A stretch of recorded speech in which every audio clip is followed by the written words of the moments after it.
Thank you very much. And thank you very much. Sorry I can't be with you. I hope you're having a good meeting. Yeah, but very nice to be able to present this work remotely. I can't see the chat box at the moment, but if you want to try and get my attention as we go through, I'm very happy to answer questions as we go through. So what I was going to do was just give a brief summary of some things that we've been working on at Exeter in my group of late on climate tipping points. So I'm a climate scientist, been working on trying to predict climate change over the last, well, a long time now, 25 years. And more now, we're concerned about abrupt changes or tipping points. So I wanted to give you some background on where we're at with that. Some definitions that were in the last Intergovernmental Panel on Climate Change report and the 6th report of what we mean by tipping points and abrupt changes. And compared to what you've heard before, probably this week, it's a bit more vague in what we mean by tipping point. We're not always talking about bifurcations. We're talking about changes that are significantly faster, I think, than the forcing. We'll talk about two things in particular: the importance of timescales, which I think is often missed when we're talking about climate tipping points. And I'll explain what I mean in a moment about that. And one of the things I've worked on a lot in my career is the possibility of Amazon forest dieback under climate change. So this is work that's carried out predominantly by my members of my research group, Paul Ritchie, who's a postdoc, Joe Clark, who's a PhD student, and Isabel Parry, who's a master's student, who's just become a PhD student today, actually, in my office. So I just want to go through, and please feel free to interrupt me if there's anything you want to clarify. So you will see this, if you haven't already, certainly from my colleague, Tim Lenton, who's speaking later this week. So Tim Lenton led a paper in 2008 that just produced a map of possible climate tipping points under climate change. They are largely associated with the land, but there are also things associated with dynamics, like, for example, the Indian monsoon, which is absolutely critical for where you are.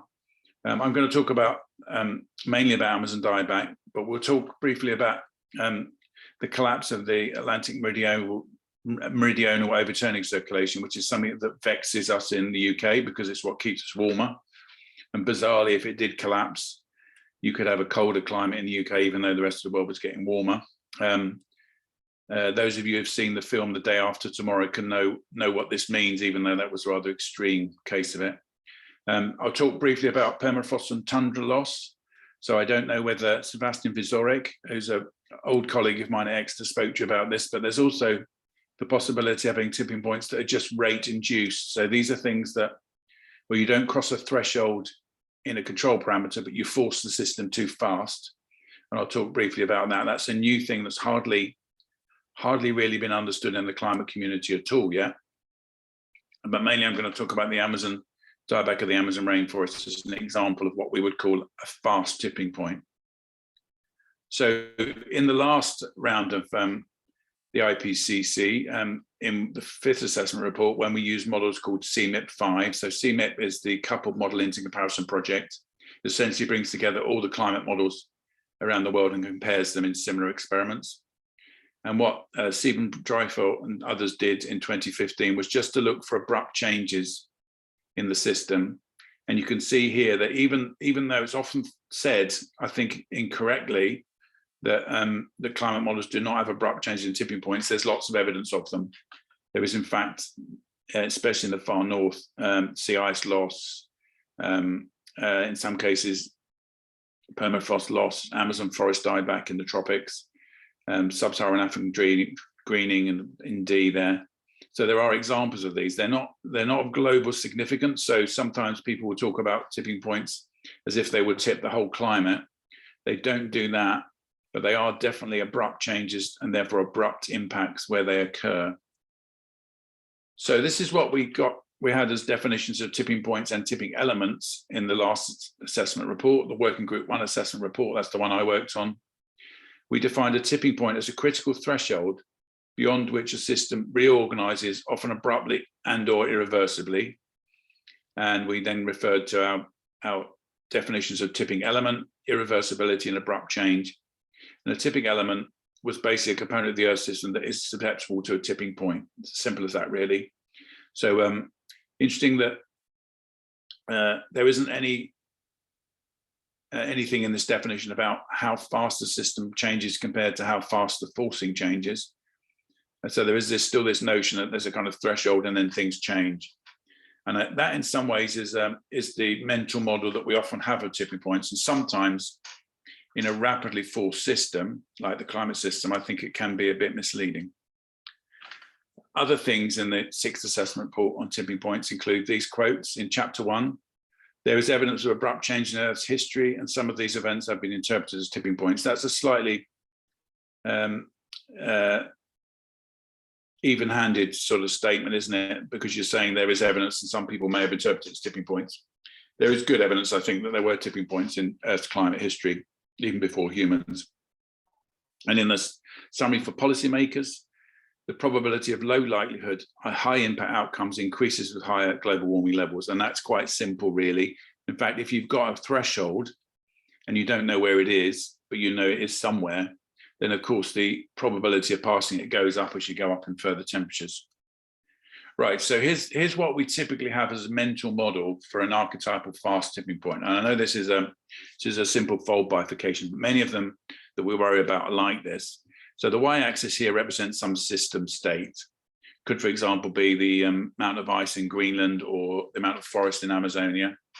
And then you imagine a control variable. And here we've made it simple. We've imagined the control variable that might, for example, be rainfall in Amazonia can be related to global warming.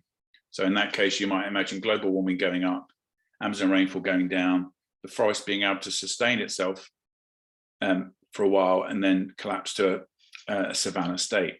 So these two continuous lines here, the one at the top is the current state, are two separate stable states of the system, and you see they overlap at certain levels of global warming. So there's essentially a bistability in this region here, and therefore a hysteresis. And then what we imagine is, because we generally have a mental model that the global warming is changing slowly, we imagine going slowly along here and then reaching the bifurcation and flipping abruptly to the lower state, in this case the lower state to another state. And that implicitly assumes that the tipping element is fast compared to the rate of change of the forcing. So in other words, you're going along the global warming axis relatively slowly compared to the timescale of the tipping element. And I think that's one of the things that is sometimes misleading for us. Okay. So we can also view this as a stability landscape. I suspect other speakers have spoken about this. So here on the left, we've got, again, our system state changing with a parameter.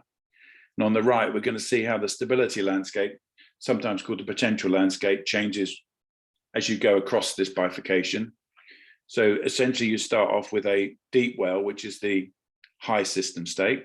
So maybe high ice sheet, high Amazon rainforest. And then you're going to see, as you approach the bifurcation here, that this well shallows, another well appears, and you end up flipping to that other well, which is this state here. So I'll just run this. These are movies by Paul Ritchie, just using standard general form fold bifurcation equations. So you can see here now that we've got noise in now. So you will get a noise induced variation in the bifurcation. So you come along here, and then suddenly you get to the bifurcation point, flip off the edge, and you can see that the right-hand panel here, that high state becomes unstable. And then if we come back the other way, you can see the evidence of a hysteresis here. So shallowing exactly the same way as we were before, but you have to shallow a long way before the ball comes out of the low state and goes into the high state. And this is basically the reason why we have hysteresis in these bistable systems. It's basically because the destabilization requires you to go further than the stabilization of the other state, if you see what I mean. So you end up with a root dependence to your state in the system. So this is the kind of toy model that we often have in our minds of bifurcation tipping, or what Pete Ashwin called B tipping.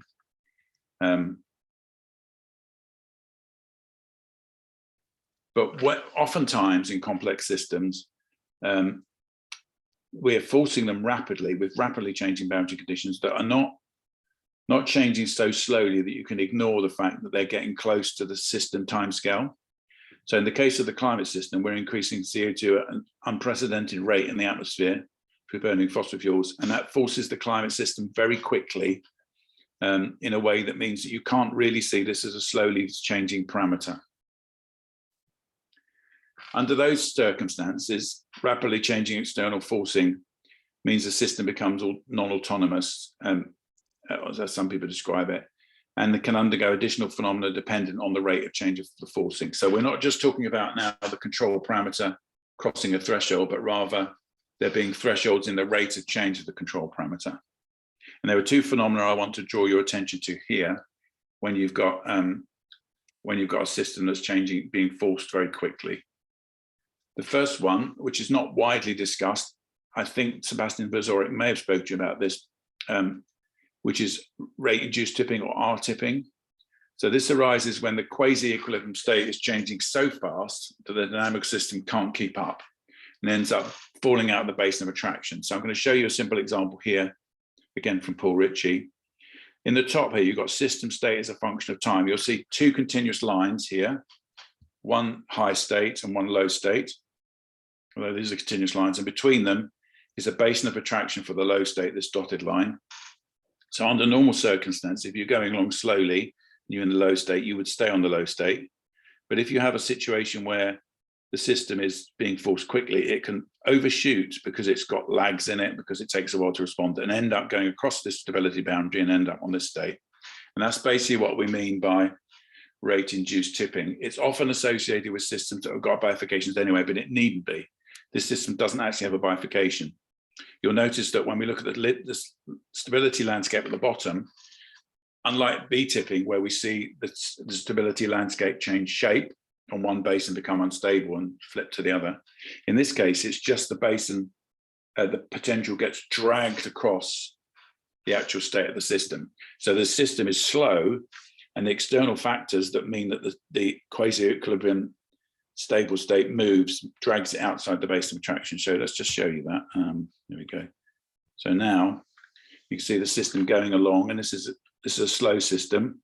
It's being forced quite quickly. Look at the potential now. The potential starts to move away, and eventually you flip out of the basin of attraction, and you end up going to the high state in this case. And that's a classic example of rate-induced tipping, where in fact there isn't a bifurcation otherwise. There's just the system states being the quasi-equilibrium states being dragged past the actual dynamical state of the system because of its lags, and you can go outside the basin of attraction. So in this lower plot, the basin of attraction is defined by this peak here. And if you happen to get so far away from the equilibrium state here, that you start in, that you go beyond this, you will flip up to another state. And that is something that we think at Exeter has been under-examined. There is certainly work going on elsewhere, and you've heard about some of it this week, I can see, which is really important. Okay, the other thing that can happen, and we've published on this, or Paul Ritchie, my postdoc, has published on this, is that for bifurcation tipping, sometimes forcing the system hard and fast means that you can temporarily overshoot a threshold. So those thresholds I showed you at the beginning, where you just drop off a cliff, are not quite like that when you've got fast forcing of a slow tipping point. And that's what Paul highlighted in his review in Nature in last year. So here we go. So here again, now we've got a system just like the fold bifurcation I showed you initially, but now we're going to make it a slow system that we're forcing fast. And so now it goes beyond, it can go all the way beyond the threshold, which is for the slowly forced system would be here, and actually go and go much further out. And eventually it will tip, in this case of linear warming, but it will be a much later thing. It will take a much longer time to do. What that means is that if you were to reverse the forcing in a slow tipping element fast enough, you could avoid tipping altogether. So this is a case where we overshoot by a long way, but we do it quickly and come back. So you might imagine in the climate system, you can do some remedial action. Maybe it's rapid carbon dioxide removal or what's called solar radiation management, then you might come back. So in that case, the system goes a long way out and can actually come back, and you see it doesn't end up tipping to the low state here. It can go back to the previous state. And we wanted to point this out because we felt that there was a disconnect or an inconsistency in people's mental models, in that they spoke about commitment to change because the system has got memory, and yet they spoke about the tipping point itself as being instantaneous, and those two things are basically inconsistent. Okay, right, so a key research question that we're trying to address now, and we'd be very interested to hear about, is how would we know that we're over the cliff edge? Because actually some of these slow tipping points, and I'm thinking here like things like ice sheet collapse or even the AMOC collapse, in principle, you could know when you've gone over the edge and might still have time to get back before you tip. This is a bit like a cartoon. Paul Ritchie likes to do a little cartoon of a cartoon character running over a cliff edge and not actually falling until they realize they're over the edge. There's a time when you can get back, and it's a bit like that with fast forcing of slow tipping elements. Okay, so what Paul summarized in his paper, Paul Ritchie summarized in his paper, that fast tipping elements, for example, forest dieback, which we'll come on to in a moment, determine dangerous peak warming, so how far you can go, because when you go across the threshold of a fast tipping element, there's really no time to get back. So you mustn't go over that tipping element. But when you've got slow tipping elements like ice sheet melt or the AMOC collapse, the Atlantic Meridional Overturning Circulation collapse, then they determine dangerous overshoots of thresholds, especially with regard to duration. So you have to be, for those tipping points to occur, you need to be over the threshold for a time that's almost as long as their time scale for them to have chance to react. And that's good news in a way. So what we've got here in the lower left plot from Paul's paper is the idea that you might overshoot 1.5 degrees, which is looking more and more likely, and how much you'd be at danger of these different tipping points at different timescales in that case. So you can imagine a situation where you can, even if you overshoot, you might be able to make sure that you don't go over the threshold of fast tipping elements or over the timescales of slow tipping elements.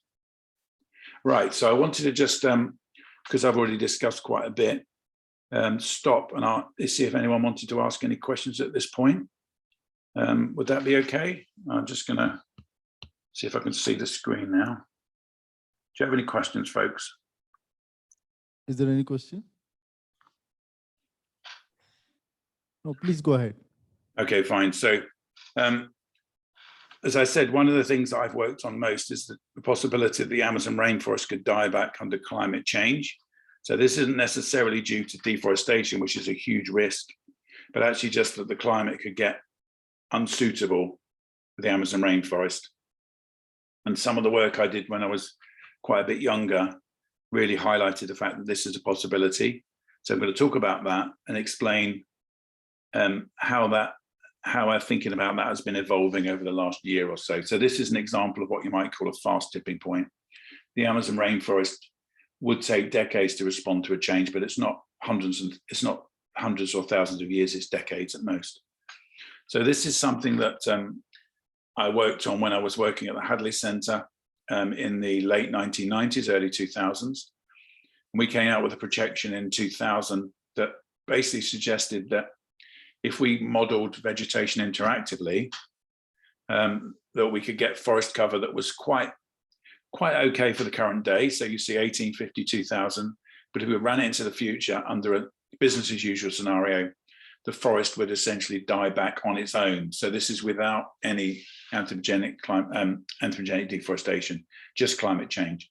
And what was going on in this particular model was that the warming, especially in the Pacific, which was El Nino-like, and in the North Atlantic, led to a reduction in rainfall on the northeast of Amazonia. And that led to a reduction in water recycling. And that led to further reduction in water availability within the basin. And it kind of ate in from the northeast corner, such that the forest in this model disappeared as a result of climate change and released about 150 billion tons of carbon in the process. But the main thing was that it just decimated this area of huge biodiversity importance for the climate system. Now, I think that Amazon dieback looks very unlikely now. And the reasons for that were that Amongst the models of its generation, these were models called C4 MIP and the CMIP3 third generation models. This model had CM3LC produces the largest reduction in rainfall. Doesn't mean it's wrong necessarily, but it was an outlier in that sense. The models, the tropical forest that we were modeling, or the models of tropical forest we'd introduced in HADCM3 were also very sensitive to warming. And we found something called an emergent constraint in 2013 that convinced me that the model, the real world, was not that sensitive to warming, not as sensitive as our model had suggested. So this is a thing that we're just beginning to make use of for tipping points, but we've been using it already for understanding sensitivity of the climate system. So an emergent constraint is essentially a relationship between something you want to know, like a sensitivity, and something you can measure, like interannual variability of CO2, that allows you to constrain with the model ensemble what the real world looks like. I'll explain that a little bit in a moment. So we worked on an emergent constraint on carbon loss from tropical land due to climate change. So in a way, this was an indirect constraint on tropical forest dieback. And the constraint comes from the observed interannual variability in atmospheric CO2. So this is just a demonstration from the Global Carbon Project. What we've got here is the best estimate of anthropogenic emissions of CO2. And this is actually how in blue, how the CO2 growth rate varies. You will see it varies a lot more than the emissions. So essentially the amount of CO2 we get in the atmosphere each year is much more variable than the amount by which our global emissions vary. And you can see certain cases where it's a low rate of increase. This was after the Pinatubo volcanic eruption in the Philippines. And then some cases where it's very high, like the 1998 El Nino. And in fact, these things are correlated. Most of these peaks are correlated with El Nino events. When an El Nino event occurs in the Pacific, large parts of tropical land get dry and hot, and carbon is released into the atmosphere, and that increases the growth rate. When you have a La Nina, the opposite is true, and there's a bit more absorption, and the growth rate is lower in the atmosphere than it would be, even under the same emissions.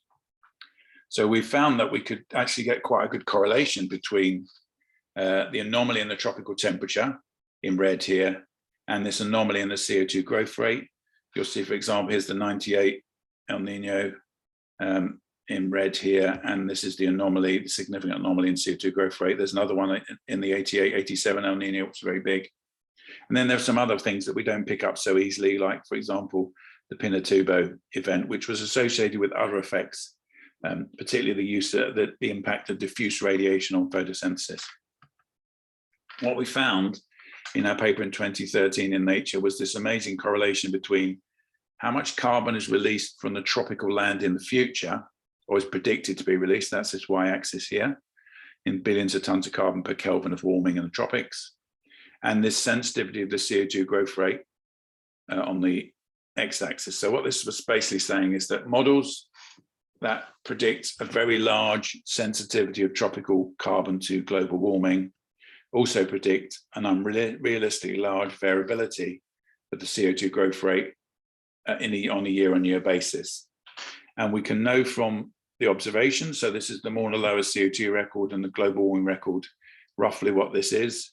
And it tends to be significant. It's still maybe 50 billion tons of carbon per degree of warming in the tropics, but it's not at the levels down here where we were getting tropical forest dieback. All these models had tropical forest dieback, and yet they also had very large and unrealistic large sensitivity of the CO2 growth rate to temperature. So this is not quite like a measure of resilience that we would use normally in tipping point precursors, for tipping point precursors, but it's similar. This is basically a measure of resilience that is sensitive to the CO2 growth rate. And what we find is that where that's large, these models tend to have dieback of rainforest, and when it's small, they don't.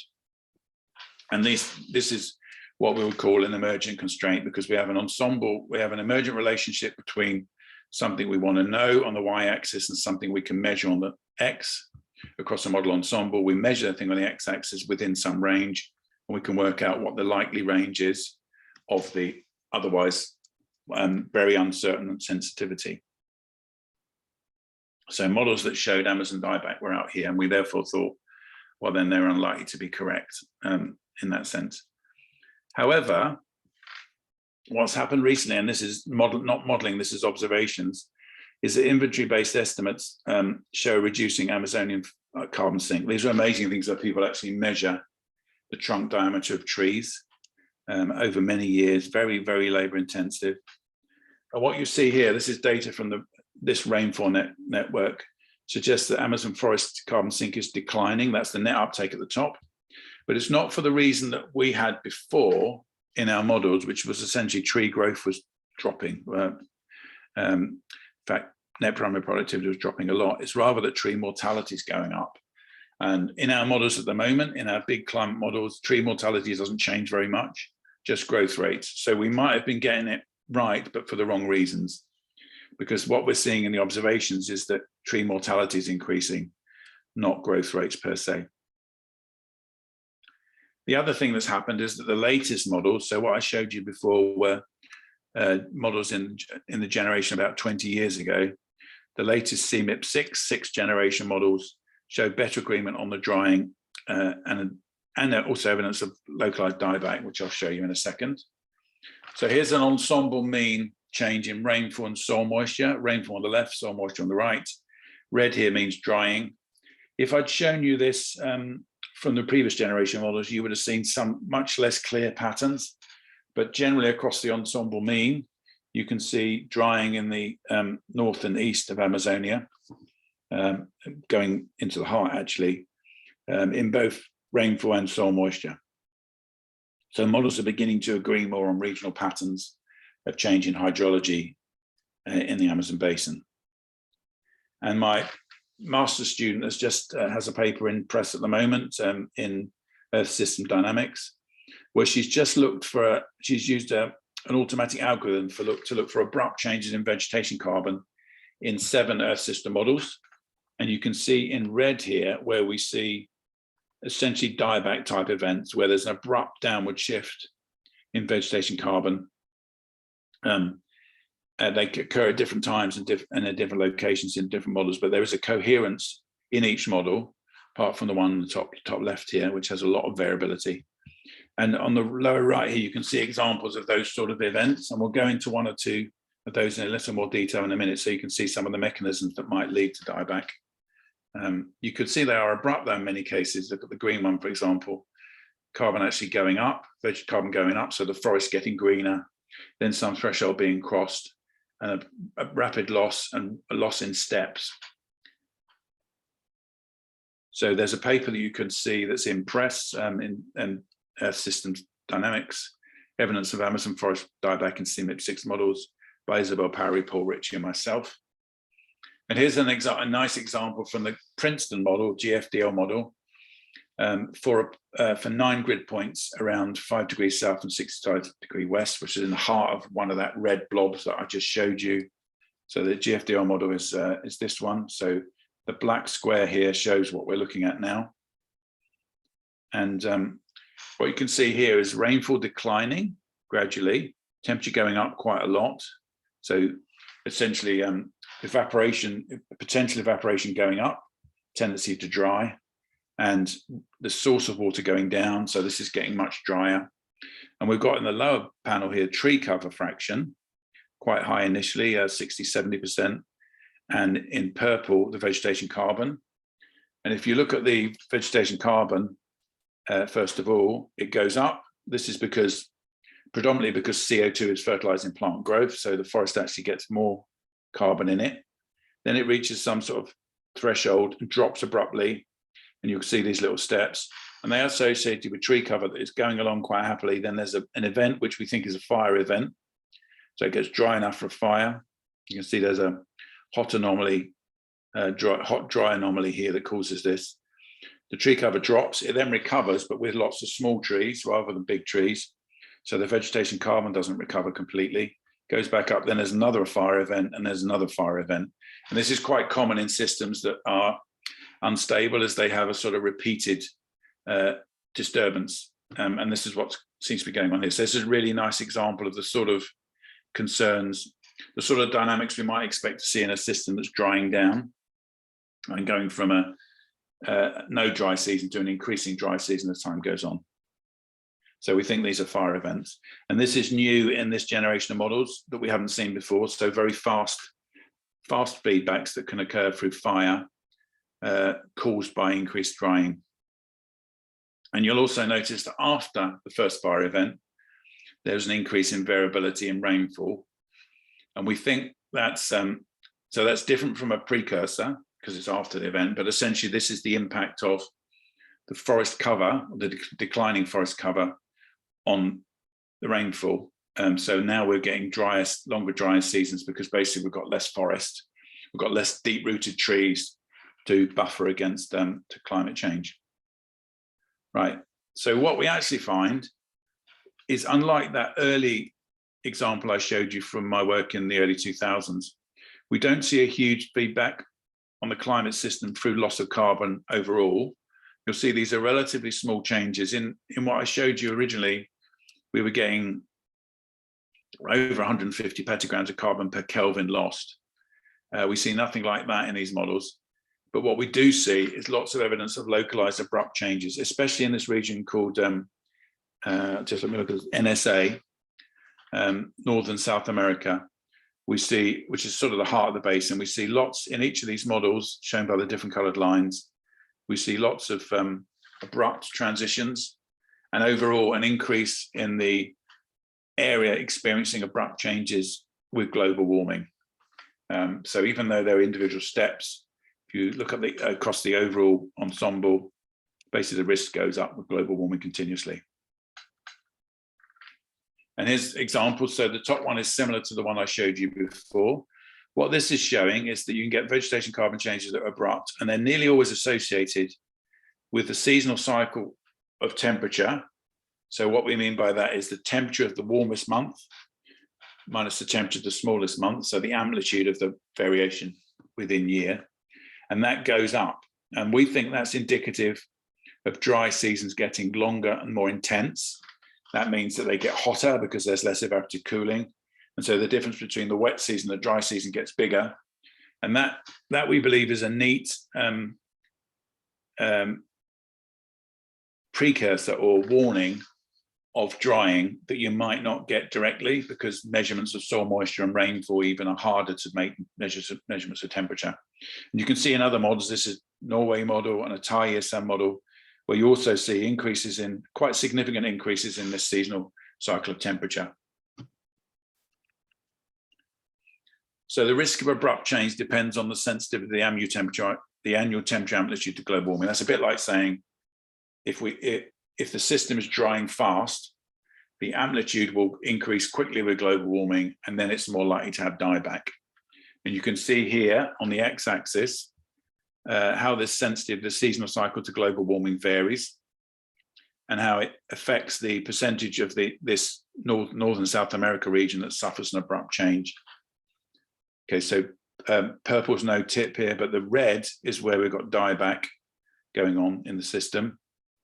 And if we look overall at the risk of an abrupt change, so that's the ratio of the red to the purple in this left plot, then it increases from 0 up to all the way up to twice. So this means that the seasonal cycle amplitude, when you get to 2, is growing twice as fast as global warming is, which would be indicative of significant drying.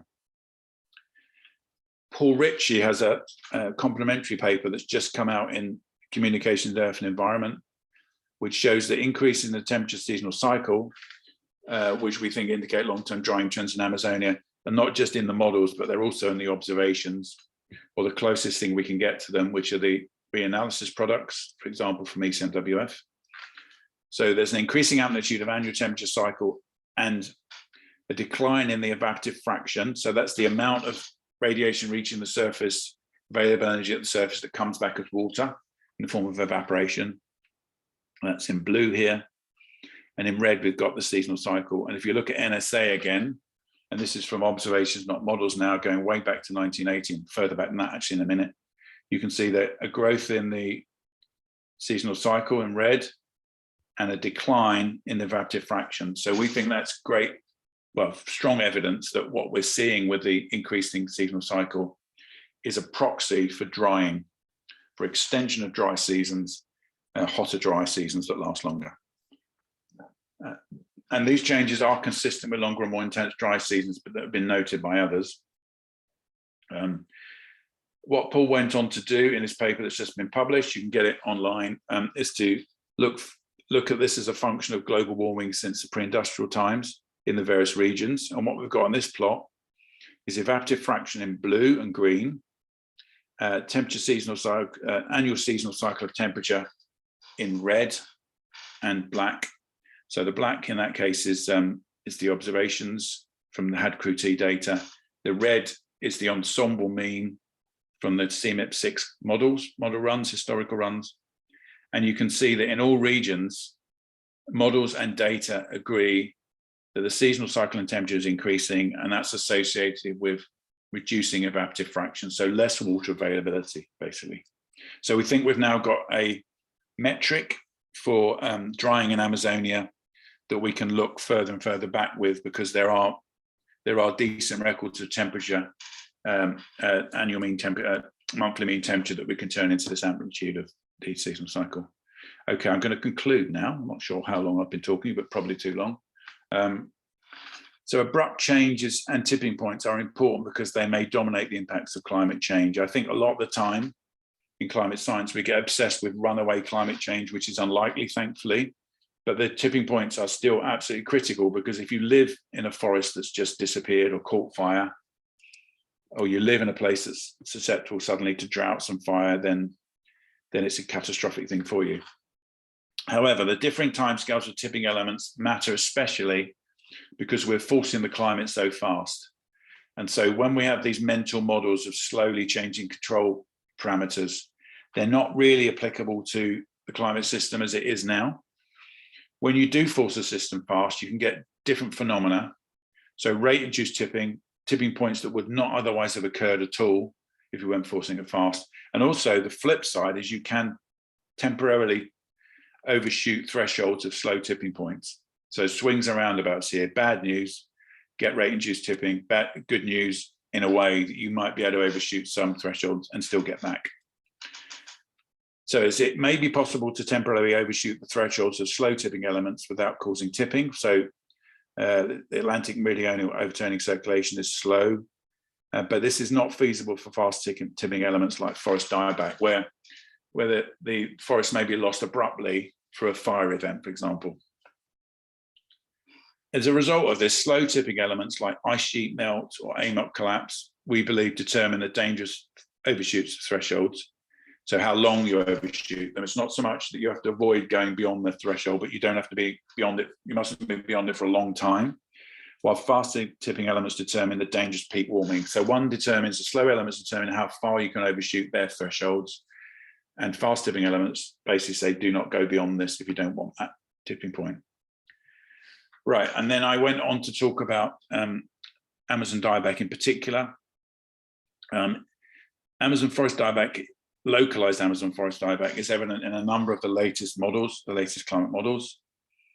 Abrupt changes are more likely in grid boxes where the seasonal cycle near surface temperature increases most strongly. So this is where we believe they're drying faster.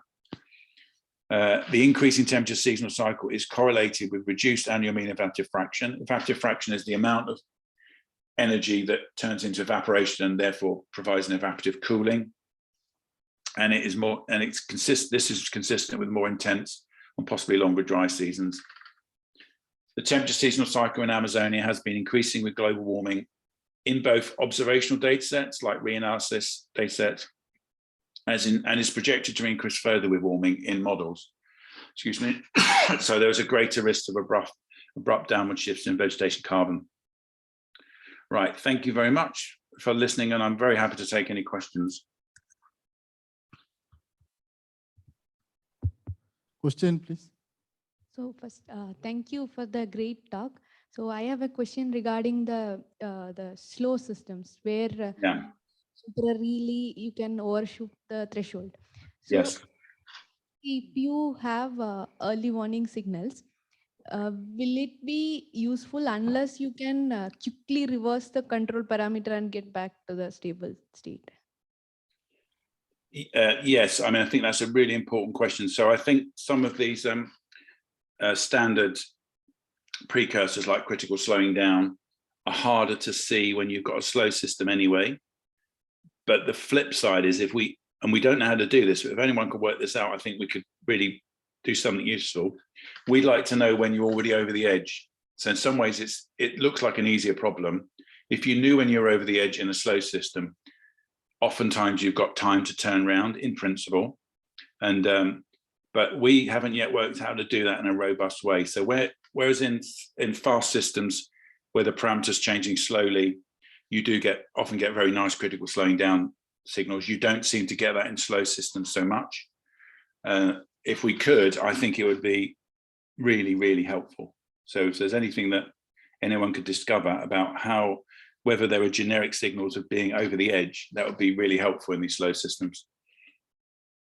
Does that answer your question or not? Yes, the one clarification I need, like slow system, you are comparing the rate at which you are forcing with the some reference time scale, which is some system response, or what is that reference time scale?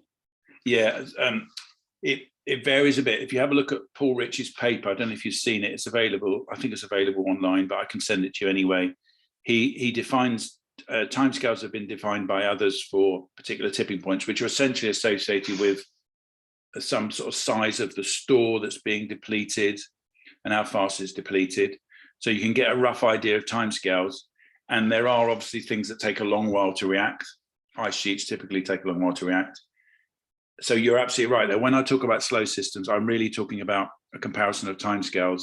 I mean a system that is being forced slowly compared to its own timescale. So it's really the ratio of timescales that matter here. Are you forcing the system so fast that it's not in a quasi-equilibrium? If it's not in a quasi-equilibrium, you won't necessarily see nice critical slowing down, but you will see other things going on, like rate-dependent tipping or overshooting. Okay. Thank you. Whatever control we are doing, that has to be at a faster time scale, like the quick reversal also, right? In any control method. Okay, thank you. Thank you so much. That's right. So yeah, in Paul Rich's got a nice theory of this, which relates the risk of tipping to the overshoot magnitude and the timescale of overshoot. And it turns out in slow systems, it's the timescale that's the most important thing, which is that if you've got a slow system, you might imagine that the best thing to do is if you're going to overshoot a little bit for a long time. For a slow system, that's really bad. For a slow system, you want to overshoot maybe a lot, but come back very quickly. And for a fast system, you just don't want to overshoot at all. Thank you. Good questions. Any others, folks? I have a question. Thank you for the nice talk.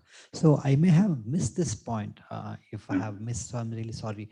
In this slow on, I remember the simulations you showed in the fast system with stochasticity. But what happens if we have stochasticity in the slow system? Would that matter? This, in sort of, in the idea of quickly reverting back? It still matters, but I think it matters less. And that's basically because the reason stochasticity matters in a fast system is because it reacts very quickly to each perturbation. Whereas if you've got a slow system, it tends to smear it out a bit. There's a sort of time integral of it. So I think stochasticity still matters, but it's not so important if you've got a system that's sluggish to respond.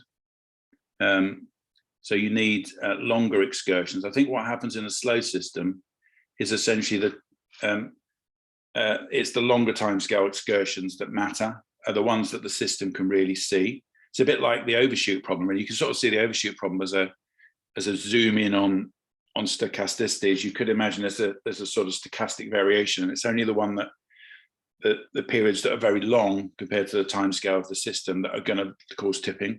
Otherwise, it's just a perturbation, a bit like the fast atmosphere forcing the slow ocean. It comes out with a red spectrum. It's a bit more like that.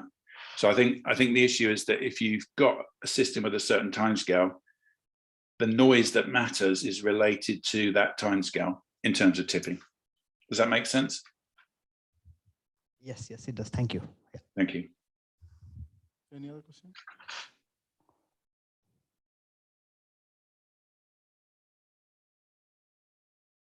Please ask. One of the things that you showed, if I remember correctly, is that when there is overshooting, even when there is overshooting, it can avoid tipping point, like the system. Yeah. Yeah, I probably did not understand that correctly. Can you please comment on that a little bit? Yeah, sure. So not the case where the system can come back, but it lands to an alternative stable state, but without the tipping. yeah, so you can because you basically have a slow transition from one state to the other in a slow system, as long as you avoid going across the line that defines the basin of attraction of one state to the for the on state to the off state, if you like, in the case of the AMOC, you can come back.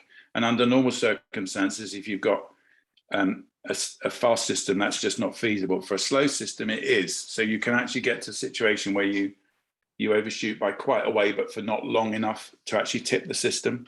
And then what you do is you end up, I don't know if you remember from the picture, the movie, where you've got a fast overshoot of a slow tipping element, you can sort of go round and come back to the original state rather than flip into the low state. And that's just because under those circumstances, the system takes a long while to react. It takes a while to get it out of the basin of attraction. You can just avoid getting out of it in principle. I mean, this is it's a dangerous thing to rely on, but we might have to in climate. You also mentioned that, like if I remember correctly, that there could also be a case that while overshooting, it can also land to the like the other state, but not exactly going through this catastrophic transition. Did you? Oh, I showed an example of where the system. I think this is just about if you're forcing the system fast, even if it does eventually transition, it takes a while to get there. So it looks like if you look at it in global warming parameter as your control parameter, then by the time you've actually reached that state, you're a lot hotter because basically you carried on warming up the system. But the flip side is that if you could reverse that, you could avoid going to that state altogether.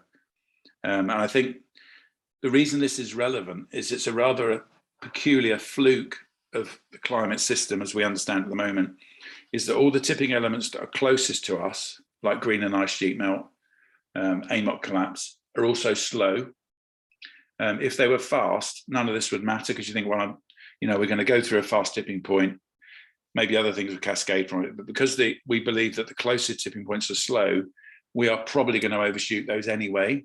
And I suppose our argument was that means you can still imagine charting a course that avoids most of these tipping elements, because it just so happens when we cross, some people think the Greenland ice sheet threshold is already gone. We've gone past it. But it doesn't mean we're committed to an irreversible melt of Greenland yet, in our view, because the slow nature of the system.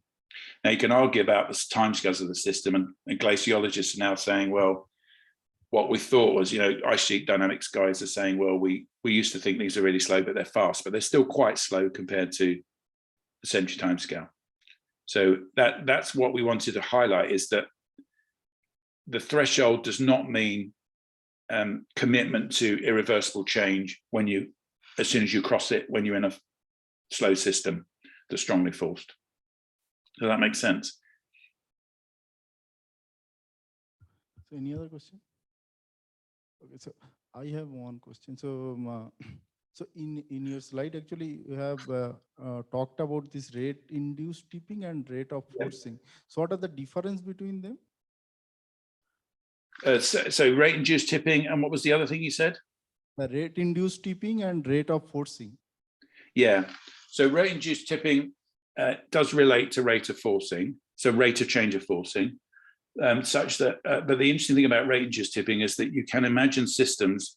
I don't know, did Sebastian Vizorek talk about the compost bomb when he spoke last week? Yeah. So the compost bomb is the thing that we discovered and Sebastian understood, and that's an interesting one. So it's called the compost bomb because essentially it's caused by heating, internal heating in a soil, a bit like in a compost heap, where you have whenever a microbe breaks down organic matter, it also releases heat.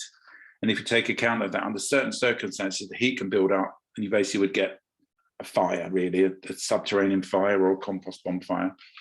But the reason that happens is because the system's warming up and it can't reduce its store of carbon, its fuel, fast enough in a organized way. And so there's a runaway feedback and it gets so hot and it catches fire. So under those circumstances, there's a fast rate of change is dangerous because you can get an abrupt change that is not a bifurcation as such. It can be a whole separate thing. It's just a large excursion. And Sebastian may have spoken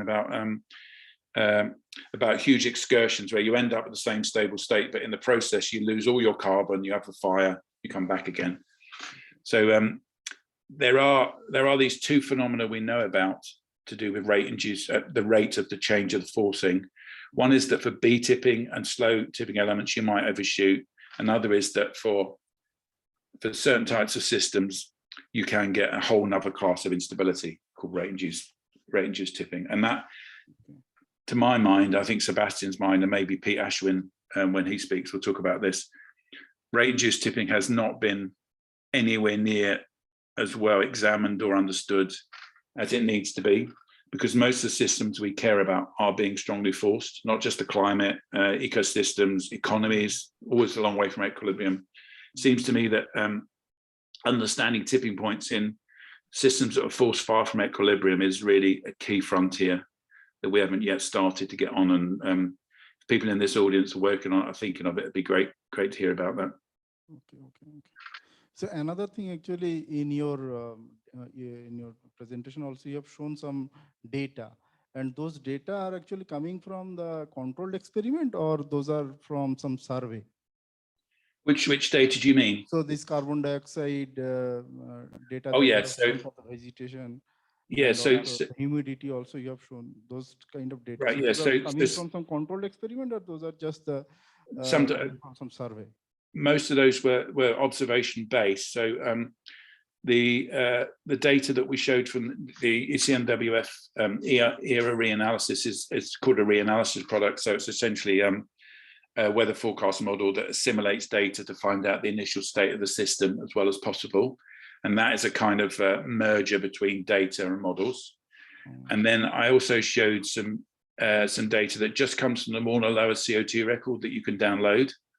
And you can download the CO2 record, and you can detrend it, and you'll find there's huge anomalies in the growth rate, and they are correlated with anomalies in tropical temperature.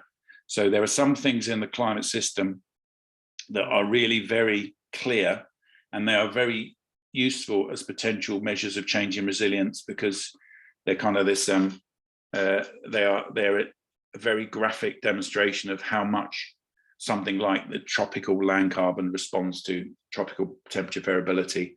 And if things are becoming less stable, you might expect that sensitivity to increase. There's evidence that it is, but not in a completely monotonic way. But there are, I'm asking you, basically there are many other possibilities to choose those dynamical variables. So in your case, actually, you have chosen this carbon dioxide or water, like that kind of thing. But there are many other possibilities out there. But how can we choose those dynamical variable for a particular analysis? It's a very good question. I mean, because I'm a climate scientist and I work on land surface modeling, I'm guided by what I think the key processes are. But of course, more and more now, people are using AI to look for these things. So looking for correlations between, so in the case of emergent constraints or precursors, aspects of the observables that could be very good for informing of changing resilience. At the moment, we do it based on sort of physical intuition and knowledge. But I think there's also an opportunity to do this with machine learning a bit more. I mean, that whole area is opening up rapidly. I think it needs to be informed to some extent by physical processes, but there are many things that you could imagine using now. There's lots of data that we just don't utilize at all because we're not quite sure what to do with it. Especially from models, there is huge amounts of data from models that's never touched. So there's a lot could be done there with modern techniques, I think. So since there are no questions, so let us thank Peter. Thank you. Thank you.